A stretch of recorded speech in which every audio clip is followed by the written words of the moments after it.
тартамыз. Енді қараңыздар.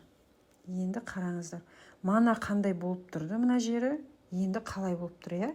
Уже жинақталып, кішкене уже бірдеңеге ұқсап келатыр. Иә, аяққа киюге болатын затқа ұқсап келатыр. Так, енді біз бауын тоқимыз. Бауын тоқу үшін бірінші бауын тоқылатын основасын тоқып аламыз. Мына жерін тоқып аламыз. Ол жерін тоқу үшін мана біздің мына байланған жер ғой, осы жерден санаймыз. 1, 2, 3, 4, 5. Бесіншісіне крючогымызды саламыз. Жұмыс жіпті шығарамыз. Қатты тартпаймыз мына жерін. Иә, мынандай қылып тұрмасын. Свободно болып тұрсын. Қазір біз бұны былайынан тоқып кетеміз. Бір петля көтереміз. Накид. Енді осы жерден бастап біз 15 столбик тоқимыз. 2, 3, 4, мына жағымыздың байланған жеріміз 5, 6, 7,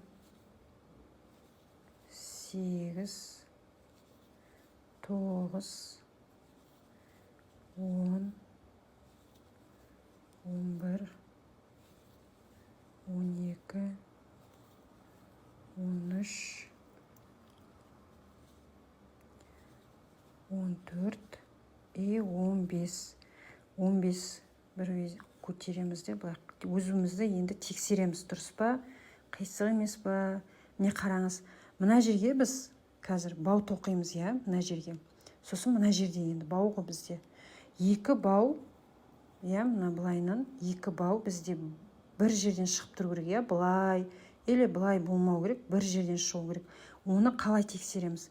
Мына пинеткемізді аламыз да, манағы 2 бұрышын қосамыз, міне.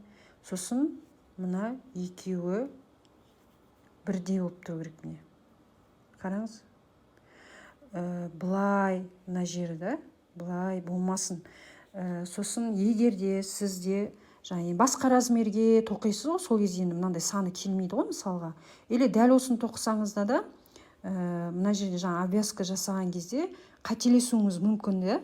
Сол кезде мына 15 болмаса,